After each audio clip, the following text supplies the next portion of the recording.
What's up, what's up, what's up? Hey, my peeps. Thank you, and welcome back to Bronze Girl Black Life. You're tuning in with your host, your girl, none other than Margarita. Streaming on all your favorite platforms. So without further ado, we're going to just jump right in and get to tonight's special. Tonight's special is Gajua Siafu, otherwise known to the world as Mental Supreme. Mental Supreme is in a world star hip-hop gone viral video of a robot profiling him into a store. In the video, you can see Mental Supreme walking in the store, and all of a sudden this robot takes off. Well, we have Mental Supreme with us tonight. How are you doing? Yes. What's up? I am here. So, okay, people. That's good. Thank you for welcoming Mental Supreme. So, Mental Supreme, tell us about that day. What happened? Well, it's funny because, initially when I walked in the store, I was in a rush, actually. I was under a lot of pressure, so I had to get in and out. So, I noticed that when I walked in the store, something just came out of nowhere, and I kind of tripped over it. I thought it was actually a customer with their carriage. But again, I was in a rush, so I didn't pay it no mind. As soon as I walked in the door, I noticed from my peripheral vision, I saw this great thing. And I just, again, thought it was a customer. Wow. So I kept it moving, and I got in the aisle, and I'm looking for what I need, and I see this thing. It's 7 feet tall, and it had these big googly eyes, and it was almost gliding. It seemed like it was gliding down the aisle. And I'm like, whoa, this is like RoboCop. All right, this is some new shit, new technology. Okay, I get it. But then I noticed that every aisle I went down, this motherfucker will be right behind me. I seen it. It was. And I'm like, I mean, I don't want to laugh at this, but it was kind of funny in the beginning when I watched the video. But then I'm like, what the hell is going on? Why is he following them? So that's why I had to get you on here. And go ahead. I'm sorry for interrupting you. I just wanted to get that out there. That was funny, but it's not. Well, it was funny because I'm thinking that it's some new type of technology. I really paid no mind. And then, when 4 hours later, he's right next to me. And I'm like, wait a minute now. Something's really going on here. This is crazy. And so it started getting closer to me.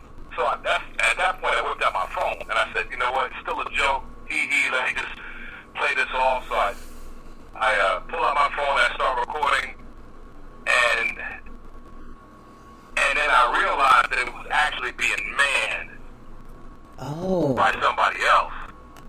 Oh. And so it was kind of just hanging around me, like an ex-wife or a spouse. I'm like, yo, what are you doing?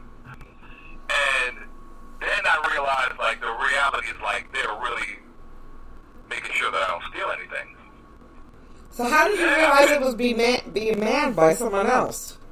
Because number one, it was a robot. Right. You know what I mean? So it's not doing its own thing. You know what I mean? And wherever I went, that robot was right there. Really even like a human, trying to act like he was looking at the Campbell soup, but he really wasn't. And I'm looking at the rice, and he's looking at the Campbell soup, but his eyes would be looking at me, and I'm like, what are you looking at? And I realized that this motherfucker's acting like he's shopping, but it's not a human. It's a robot, so he can't be shopping. Oh my God. And then again, like I said, 4 hours later, and he's still hanging around. Yo, he's definitely profiled me. And maybe he was looking out the can of soup for a date. I don't know what the case was, but it was kind of crazy, and it was kind of creepy actually because I had never seen that. And again, let's take it back now. As soon as I walked in the store, it was on me. Yes, it was. To the point where, like I said, I tripped over it. And I thought it was a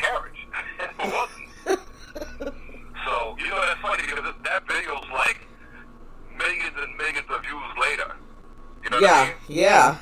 That shit went viral, and you know, we take it with a grain of salt. We laugh about it, but that's technology now.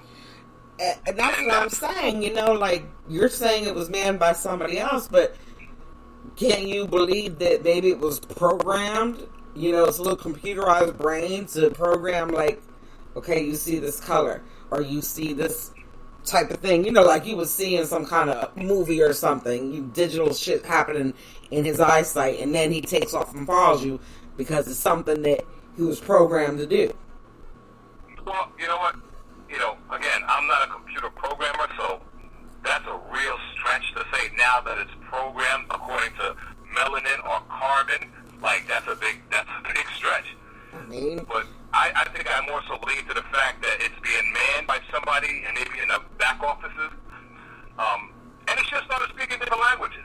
What? Yeah. It was talking. Of course, I got really close to it, and you know, I started riding on it. You know what I'm saying? Like, yo, hey, you want to fuck around and be around me? So I got on the base of it, and it started all of a sudden started talking different shit, like Spanish and warning, like.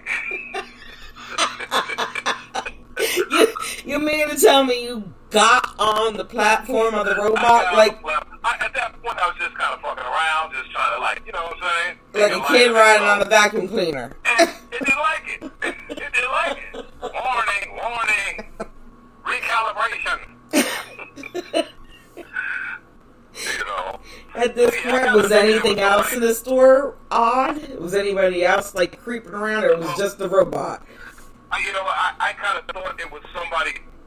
Again, one of the reasons why I thought it was manned is because I thought somebody was just kind of having fun with me. Right. You know what I mean? Because, you know, once it realized that I was onto it, it was like playing along. Like, I move left, he moves left. I move right, he moves right. And I'm like, whoa. You know what I mean? Yeah.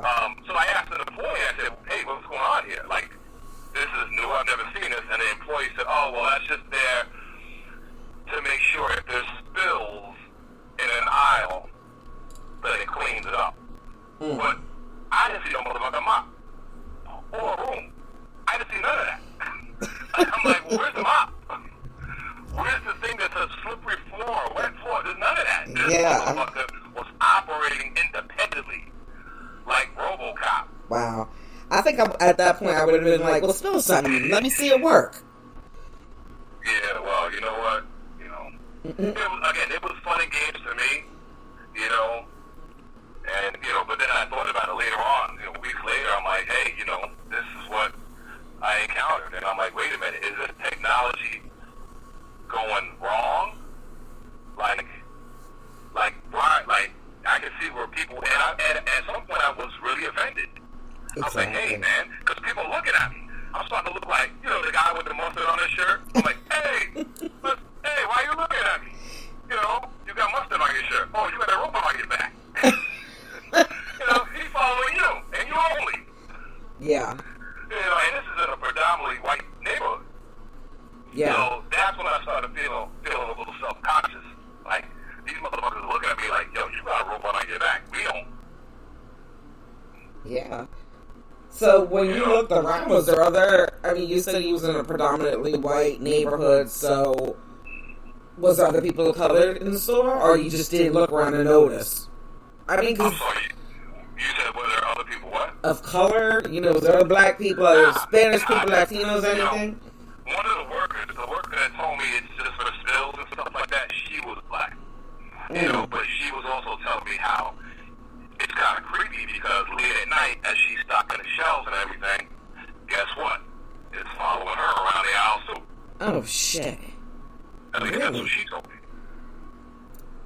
Wow. See? Yeah. Now, what about the other workers at night? It just follows her? Well, you know, she can only speak on her. Experience. Yeah. So, but this just so happens to be she's a black worker and it follows her at night when there's nobody else in the store and she's restocking and cleaning.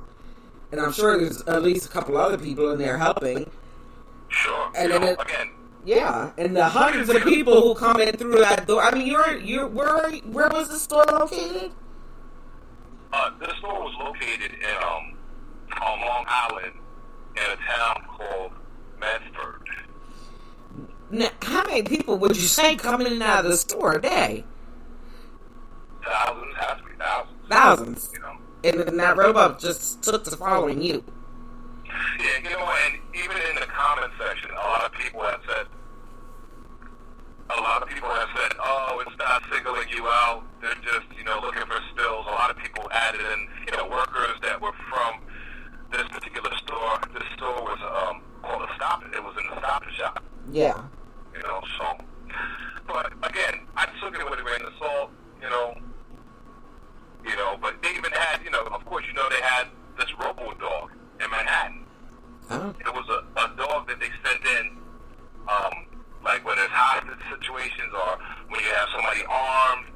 They sent in this dog, but of course, like after the first season, they dismantled it.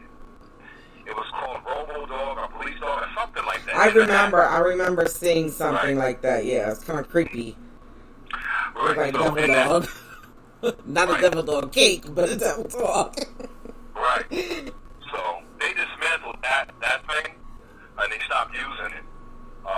But this is, again, we're living in this IA world. Yeah, we are. We have these powers that be that are trying to play a god figure. So right. This is to be expected. Well, I'm not like a conspiracy theorist, but I'm just trying to figure it out. Now, you said in the comments that people were saying, oh no, we use that for mopping up floors, we do this. But you know what? I've ordered stuff on Facebook, right? And when I complain about it, all of a sudden, 20 people will come on saying, oh, this is a great product, this is this, this is this, this is this.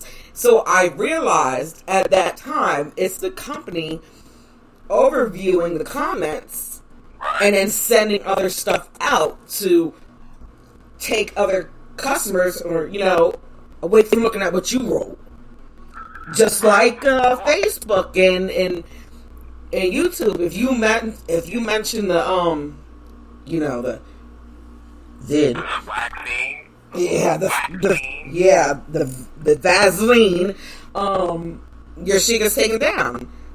I mean, cause I actually, like a fool, I got that and I put up a post of how a magnet stuck to my arm, and my post went down immediately. Really happened? Yes, my post it stuck to both of my arms, which is a series of shots that were 2 weeks apart. And I showed it, and that post came down instantly, and it came back up with some, a location to go to find information about the Vaseline, so that, people who are getting messed up over it can't get their stuff out. Right. Yeah. It's unfortunate, but this is the tempo of the world that we live in right now. You know what I mean? Yeah. I don't trust none of it. I never trusted any of it, and I refuse to trust any of it in the future. I'm just not going to do it.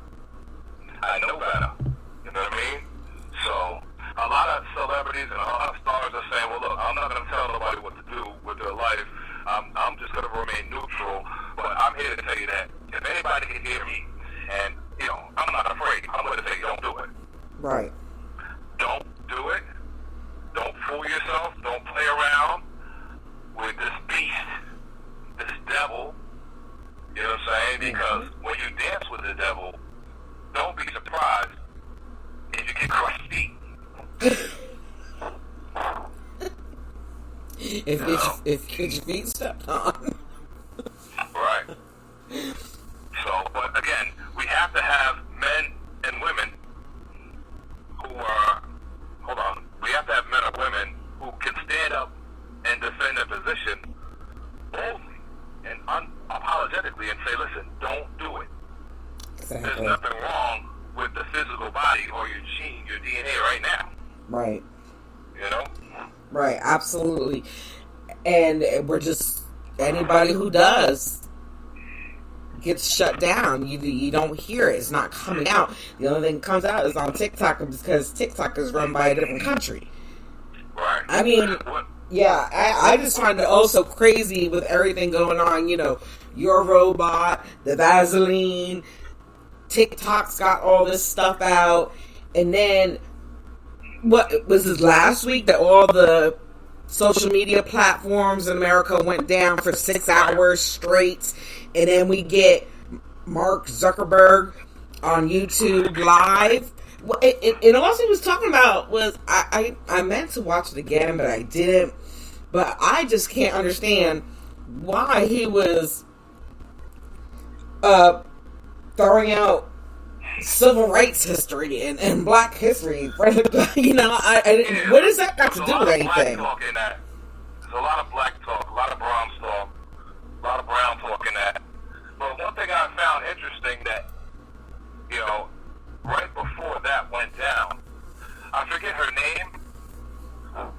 White woman was supposed to do an interview on 60 Minutes. And on 60 Minutes, she was going to expose Facebook, Instagram, for the atrocities that they've been committing. And it's almost right on cue. As soon as she's getting ready to do this interview, bam, that shit goes down.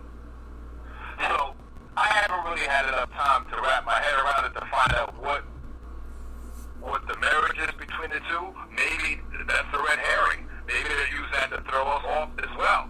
Right. You know what I'm saying? But that is like 6 million views.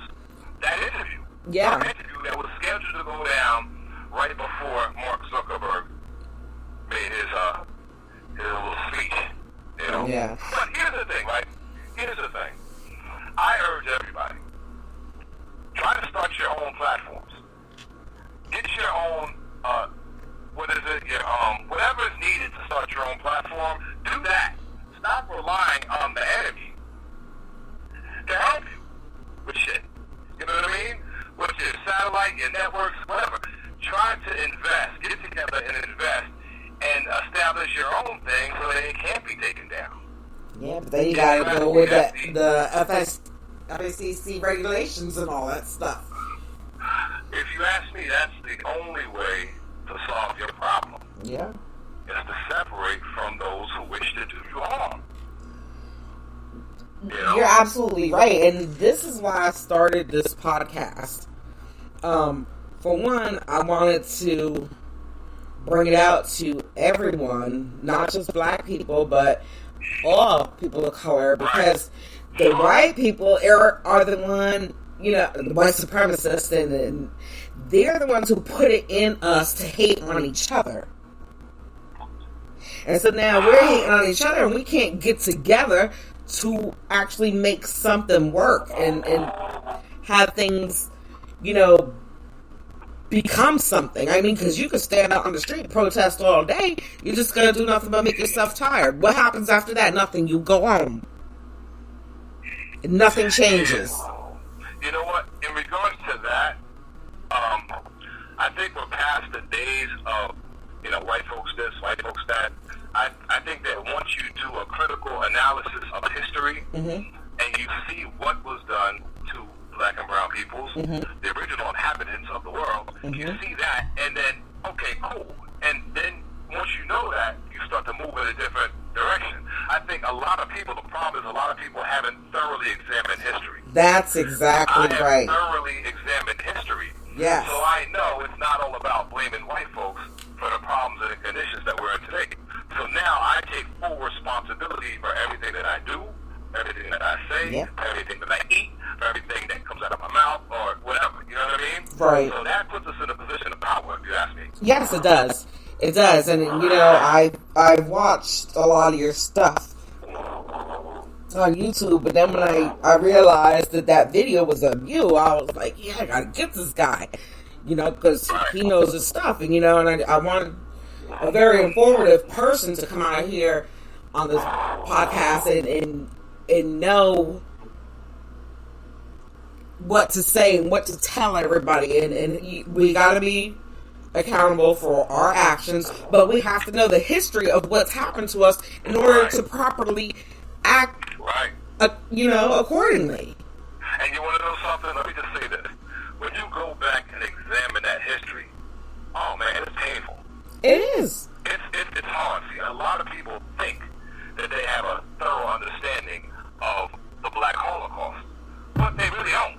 Mm-mm. When you go back and look at what really happened during the transatlantic slave trade, not through the eyes of Alex Haley, not through the eyes of Europeans, mm-hmm. but if you go back and study black scholars like Dr. Ben or Leonard Jeffries or Ivan Van Sertima, when you go back to look at those people who have done the history, you find out the atrocity that really happened. Oh my God. Then you're able to get a clear and concise analysis of what happened. So nothing that black folks do, brown folks do today surprises me because we're still fractured and still broken. You know what I mean? And to go back and look at that history is very, very painful. It is very, very painful. A lot of people don't, let me just finish my thought. A lot of people do not want to revisit that. Yeah. You know? So your studies are incomplete. Yeah. I think it's very necessary to go back and study that because we are cracks. I mean, I think my little eggshell is coming together. It's a work in process, but I've realized that progress. Yeah, I realize that there's things that I'm no longer going to stand for. I want to just take a hold and actually be hands on and educate people and let their voices be heard by the work that they're doing, not by their voices. I mean, I could say anything all day long, but our actions. We need more black doctors. We need more black teachers and principals, police officers, or whatever. Police officers is a whole other subject. But these figures of authority, we need more people of color in so that we get ahead. And we need to go back and examine those authors that you mentioned to find out what really, really went down. I mean, even the fake stuff that we hear went down is atrocious. And let me tell you something. I'm a student of history. When you go back and you examine the real stuff, it's mind-blowing. And you would think, how could a human being do this to another living thing? You know what I mean? But you know what? It is what it is. I think that not only does a re-education of black folks and brown folks, but I think a re-education of the world. Yes. The world needs to go back and examine history. And I'm not just talking about that history. I'm talking about ancient history from Kemet on.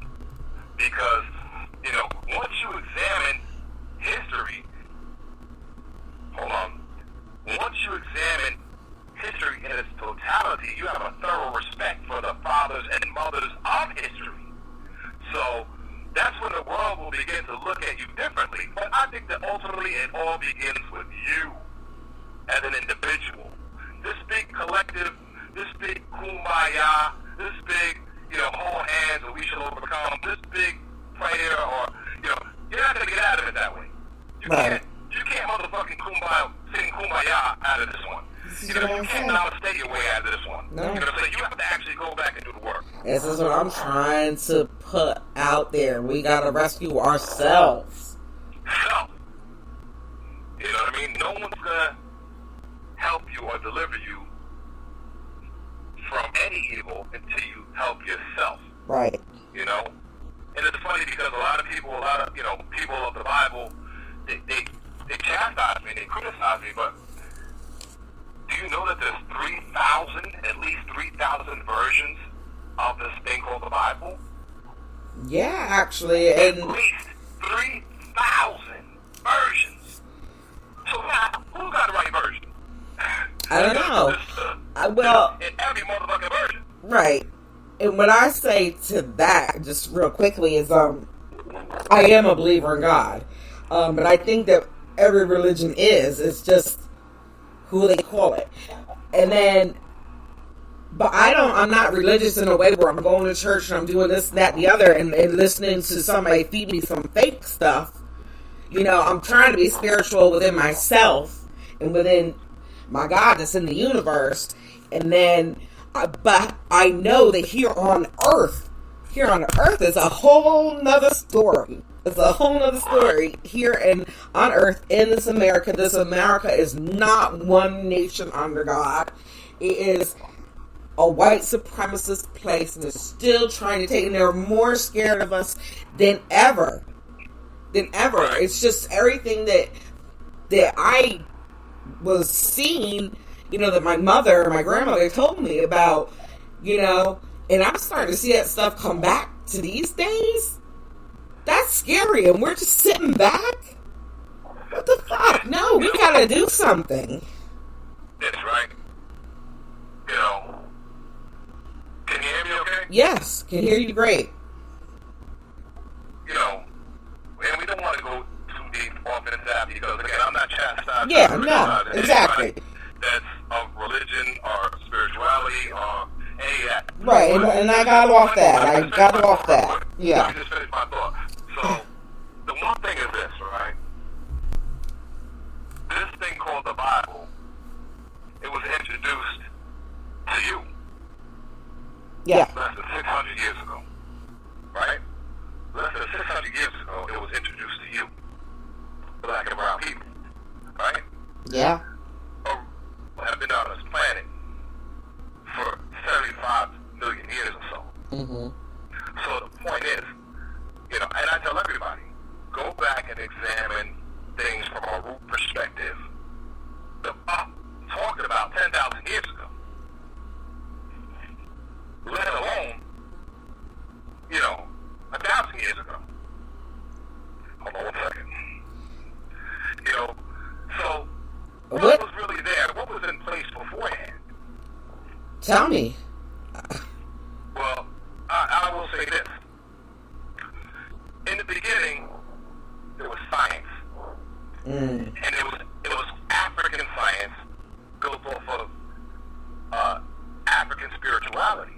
Okay. So you have to go back. I'm not saying anything wrong. You have to go back in history.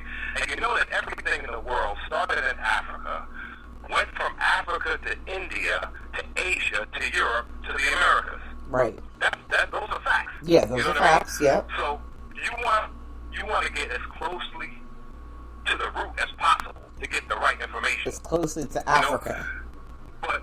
And that's where civilization started. Everybody thinks that Africans was, bone in the nose, grass hut wearing people, and blah, blah, blah, blah, blah.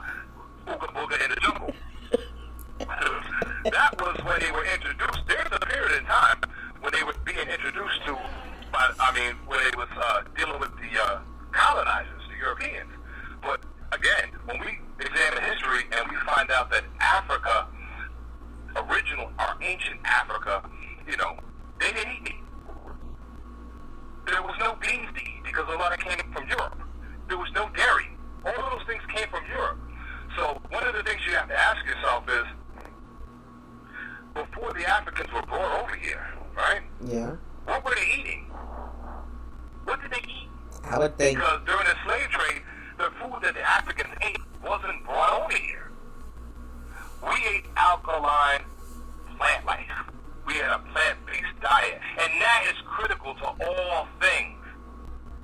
I know I'm straying a little bit from the topic, but just the way that we eat. No, it's okay. It runs all in together. But, I'm just thinking, I'm a meat and potato person. And I'm thinking to myself, if I were in Africa before the continent broke up, I don't know, maybe I would be hunting gazelles or something. See, here's the thing. And what you have to realize is, I'm gazelles. We didn't put those in our mouths. We didn't what? We didn't put that type of stuff in our mouths. None of that. Yeah. It's nature. You know what I mean? Yeah. Everything living was respected. Even when we dealt with the plant-based foods, we wouldn't pluck, let's say, the herbs and the plants from the root. We would take it from above the root so that it has the ability to, you know what I mean? Yes, grow back. Yeah. 1 second. So these are the things, we gotta look for. We gotta try to get back to the root of all things. The root. You know what I mean? The root. Hold on 1 second. You know what I mean? The root of a tree. What? It caught up on the leaves, on the berries. What? Okay, just throw out something that is something that everybody can go back to, like, who may be listening, and people of all different intelligence levels, something easy and very informative to get back to where we really need to be studying. Again, to keep it real simple, I would say,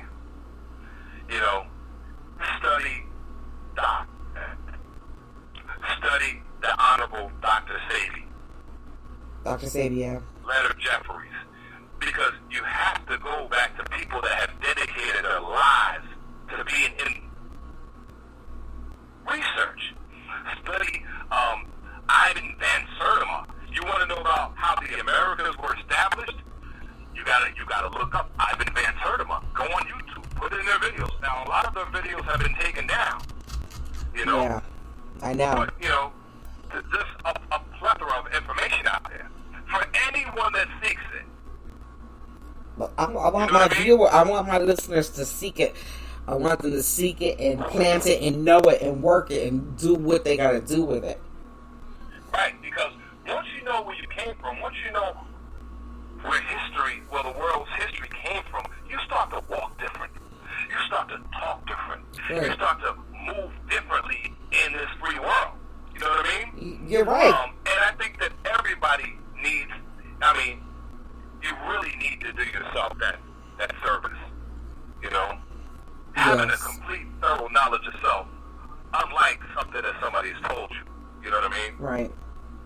I really feel that necessary, and that's why I wanted you to throw something out there to the listeners that they can get on hand, because if you don't know where you came from, how the hell do you know where you're going?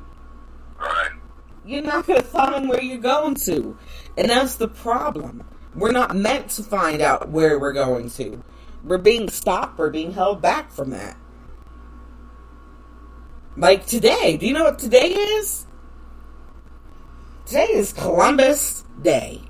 Not only did they make Columbus Day today, but they have the nerve, the gall to make Indigenous People Day the same day as Columbus Day, because they were going to change it and get rid of Columbus Day and do Indigenous People Day, but the Italian Americans were like, hell no, Columbus is our hero. Go, Rocky Balboa. Yeah, so they put those two absolute, it's just disgusting to me that they put Columbus and Indigenous people together as a day of sanction, a day of history, a day of the importance of yourself, and Columbus was nothing but garbage. Well, you know what? Let me just cut in here. Indigenous Peoples Day, and I just passed a sign that said Indigenous Peoples Day, and I passed that sign only because I'm at a really huge event, or I'm getting ready to go to this really huge event in Manhattan, which is called Indigenous Peoples Day. Oh, you know what I mean? Okay. So I'm actually right here, right now, and there's thousands of cars in the parking lot. But the thing about it is, if you want to know about the origins of America, and you had mentioned, Columbus, you have to look up Ivan Van Sertima. Again, because he breaks it down thoroughly. Ivan Van Sertima. Ivan Van Sertima. Even go to YouTube. Yeah. But I caution everybody. Make sure you have a pen and pad with you, because he gives a lot of pertinent information. Right. You want to get right knowledge? Those are 3 or 4 authors brothers that I put out there that have really done the work. Even Sister Shahrazad Ali,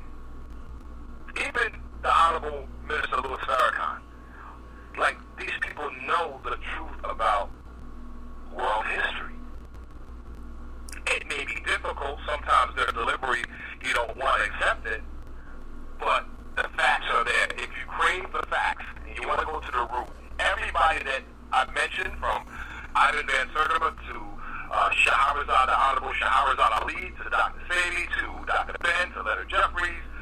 All of these people have done the research for you already. The truth. And where are they now? Well, I mean, we have a lot of the elders who have passed on. Mm-hmm. But the work lives on. The work lives on, but some of it was meant to be deleted. Sure, but you know what? Here's the thing. You have seeds, right?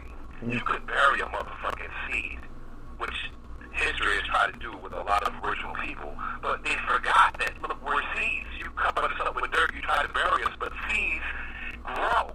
Right.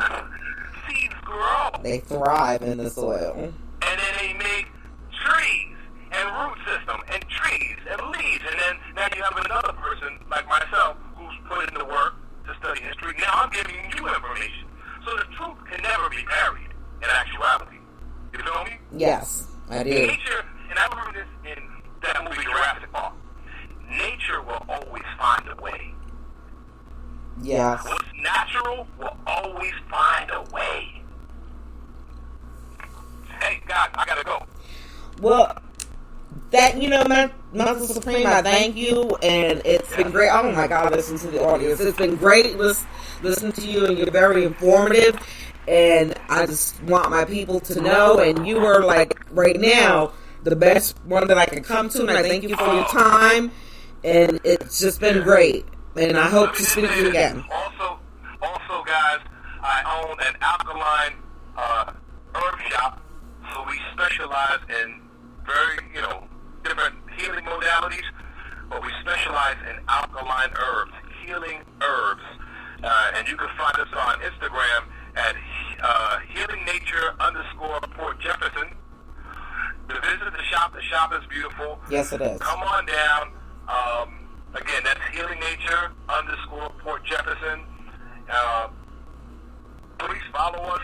We're here to heal the world on many different levels, one person at a time. Yes, I've ordered stuff from that store. The store is great. Yes, it is. Listen, thank you so much for having me. And Thank you. Yep, easy. Take it easy. Well, people, that is it for today. The broadcast, I believe, has been just wonderful, and I appreciate Gajua Suafu, also known as Mantle Supreme. You can find him under both names on Instagram and Facebook. He's got a lot of good material out there. He's a comedian. He's a character. He's really someone who could, you can listen to all day long. So support brother and listen to him because he's really good. And thanks again. Thank you, my people. It has been such a great podcast tonight once again. And come back to your favorite broadcast every Saturday night at 8. A new broadcast will be placed up, and it's always going to be informative. It's always for us. It's always for you people. So, without further ado, this is your girl, your host, Margarita Martinez.